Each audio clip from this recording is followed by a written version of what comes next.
नमस्कार दोस्तों, स्वागत है आपका अपने YouTube चैनल वीरेंद्र मलिया क्लासेस में। आज के इस लेक्चर में हम क्लास 10th की मैथ्स को कंटिन्यू करते हुए यहाँ पर हम आपको चैप्टर 3 जो कि है आपका pair of linear equation in two variable, pair of linear equations in two variables के बारे में हम आपको यहाँ पर पढ़ाएंगे।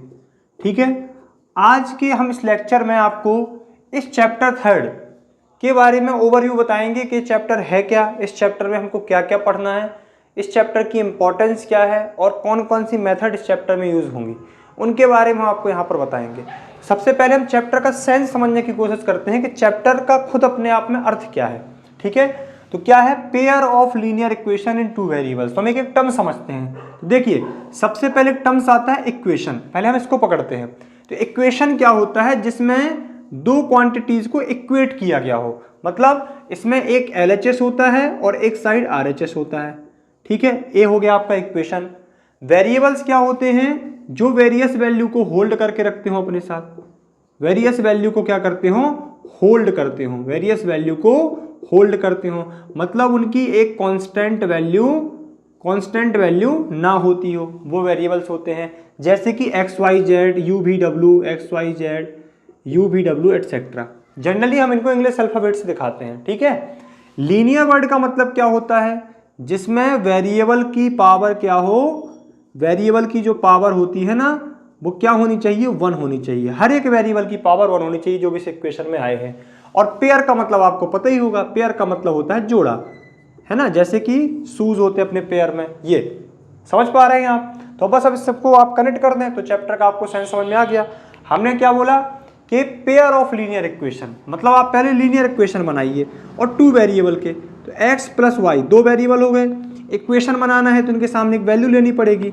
ठीक है, और लीनियर क्यों है? क्योंकि उनकी पावर 1 1 है।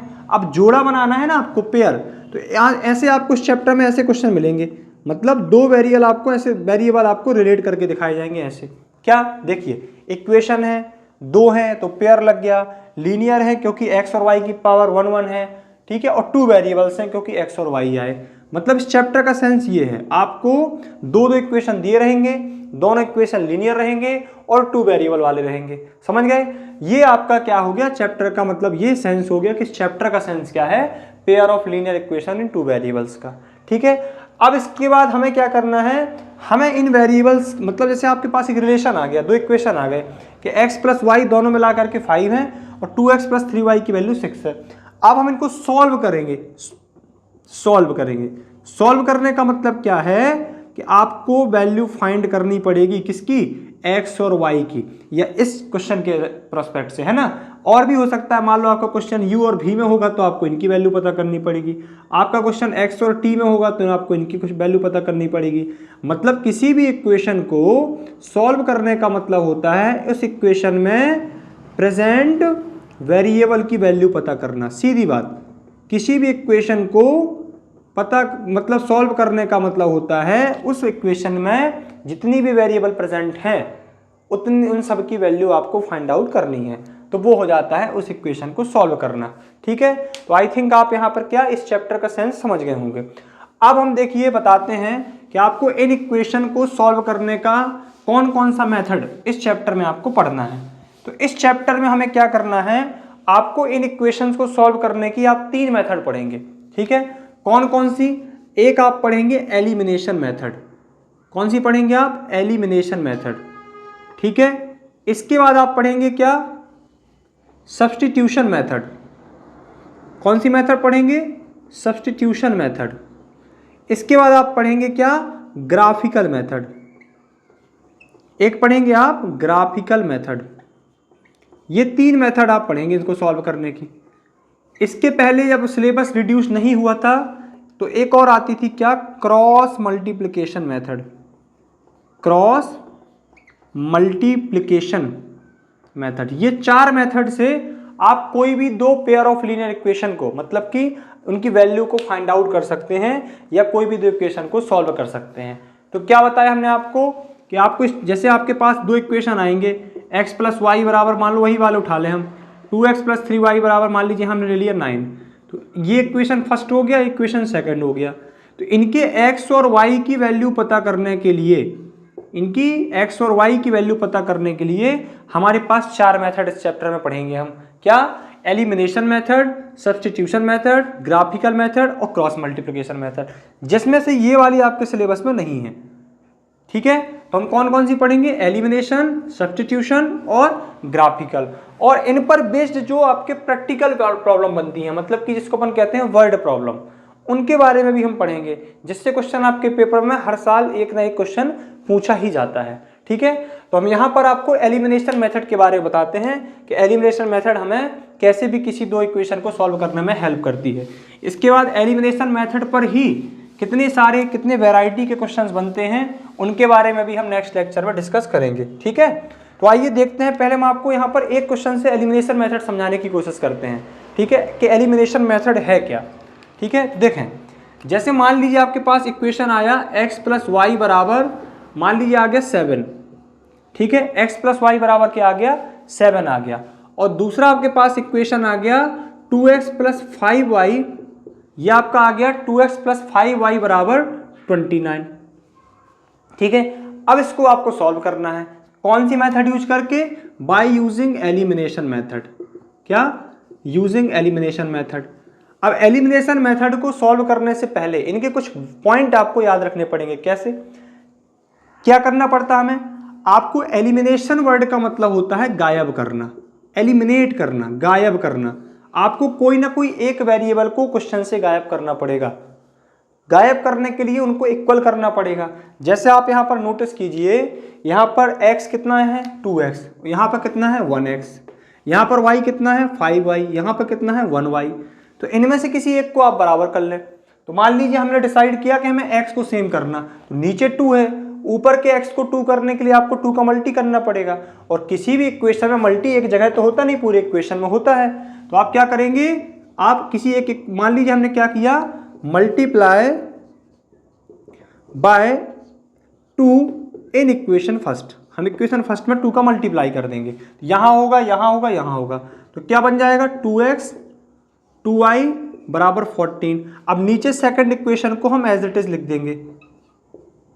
ठीक है, ये अब ऐसे लाइन हम बनाएंगे। अब आपको क्या करना है? जिनको भी आपने इक्वेट किया है उनको आपको कैंसल आउट करना है। कैंसल आउट कब होते हैं? जब इनके साइन अपोजिट हो जाएं। तो मान लीजिए यहाँ अभी क्या, ये 2x क्या है? प्लस का है, ये 2x क्या है? प्लस का है। यदि इनको अभी सॉल्व करेंगे तो ये 4x हो जाएंगे, जबकि हमें इन्हें कैंसिल करना है, मतलब यहाँ माइनस हो जाए, तो इसका हम साइन चेंज करेंगे। लेकिन जो कुछ भी होता है पूरे इक्वेशन में एक साथ होता है।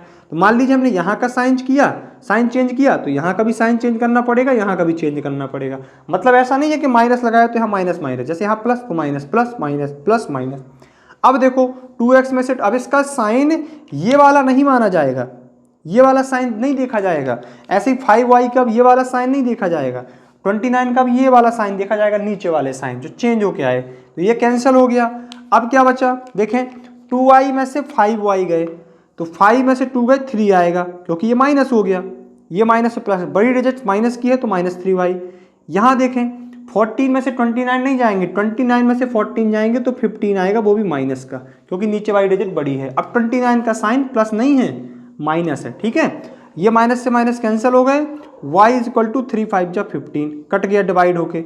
अब आप y की वैल्यू चाहे इस इक्वेशन में रख दें, चाहे इसमें रख दें, चाहे इसमें रख दें, चाहे इसमें, नए वाले में या पुराने वाले में।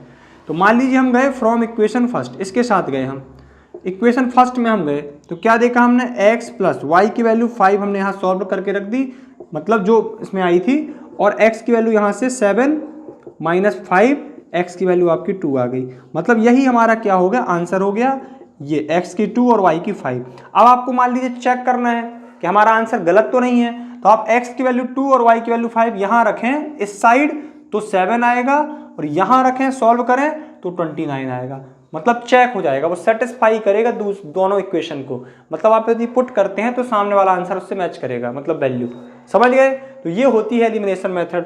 अब इस पर बेस्ड जैसे मान लीजिए और भी कई, मान लो और डिफिकल्ट क्वेश्चन कैसे बन सकता है, जिसमें पहले से साइन चेंज है। जैसे हम एक क्वेश्चन आपको और बताते हैं, जिसमें पहले से साइन चेंज है, उसमें वैल्यू चेंज, मतलब साइन चेंज करने की जरूरत नहीं पड़ती है। जैसे मान लीजिए यही क्वेश्चन ऐसा होता, मान लीजिए यही क्वेश्चन ऐसा होता आपका कि लिखा होता x प्लस वाई बराबर 7, ठीक है, और यहाँ पर वो क्वेश्चन कैसा आ जाता अपना, मान लीजिए अभी क्वेश्चन अपना आंसर क्या था, x वैल्यू 2 y की 5, इसी क्वेश्चन को हम एडजस्ट करते हैं।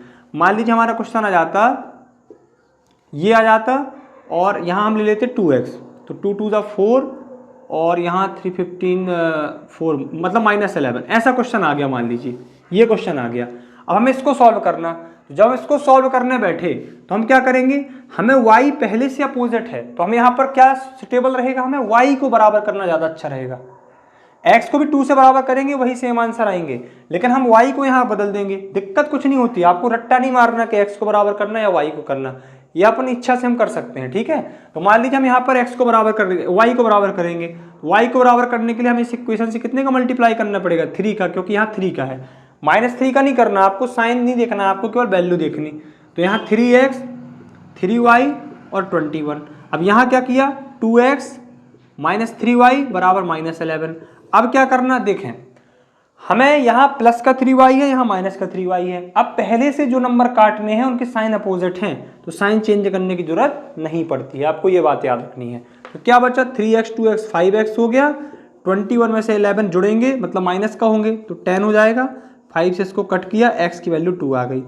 अब हम x की वैल्यू कहीं भी रख दें तो y की वैल्यू वही वाली मिल जाएगी, क्योंकि क्वेश्चन में हमने केवल इक्वेशन चेंज किया है, क्वेश्चन तो वही था ना। तो ये x y की वैल्यू मिल गई। मतलब एलिमिनेशन मेथड में आप क्या डिसाइड करें कि आपको x को बराबर करना है या y को, आप उनको बराबर करें मल्टीप्लाई करके। दूसरी बात, आप साइन चेंज करें यदि दोनों के सेम साइन आ गए, और उसको सॉल्व करके किसी एक वैल्यू को एलिमिनेट कर दें, दूसरे में रख दें, आपका आंसर फाइंड आउट हो जाएगा। कभी कभी क्वेश्चन ऐसे बन जाते हैं, देखिए 3x + 4y = 7 और यहाँ जाएगा 7x + 6y = 3, मान लो 13, ऐसा कुछ क्वेश्चन मान लो बन गया। इसको सॉल्व नहीं करना, वैल्यू सेटअप नहीं है अभी। अब आप सोचोगे सर 7 को 3 नहीं बना सकते, 3 को 7, तो हमें क्या करना पड़ता है ऐसी सिचुएशन में। मान लीजिए हमें x को बराबर करना या y को बराबर करना, तो क्या देखना पड़ता है, जैसे ये सिचुएशन कभी आपके सामने बन जाए, जैसे ये वाली 4 6 ये वाली, तो इस सिचुएशन में क्या करना पड़ता है कि आप इनका आप एलसीएम ले लो। 3 और 7 का एलसीएम कितना आएगा, 21। इनका आप एलसीएम ले लो, वही बनाओ आप, तो बराबर हो जाएगा। मतलब आपको 3 को 21 बनाना तो इस इक्वेशन फर्स्ट में 7 का मल्टीप्लाई होगा, और 7 को 21 बनाना तो इस क्वेश्चन में 3 का मल्टीप्लाई होगा नीचे वाले इक्वेशन में। जैसे मान लीजिए हमें y को बराबर करना, तो 4 और 6 इनका एलसीएम 12 होता है, आप चैप्टर फर्स्ट में सीख के आए होंगे। 4 और 6 का एलसीएम क्या होगा, 12।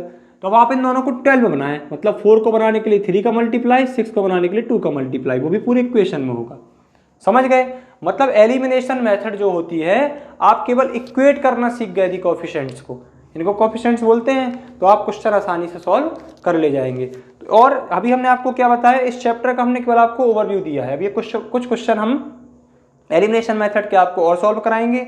इसके बाद हम सब्स्टिट्यूशन मेथड और ग्राफिकल मेथड जो आपकी है ना, ग्राफिकल मेथड, उसके बारे में और उस पर बेस्ड बहुत सारे क्वेश्चन आगे के लेक्चर में सॉल्व कराएंगे, ठीक है। आई थिंक आपको ये लेक्चर बहुत अच्छा लगा होगा।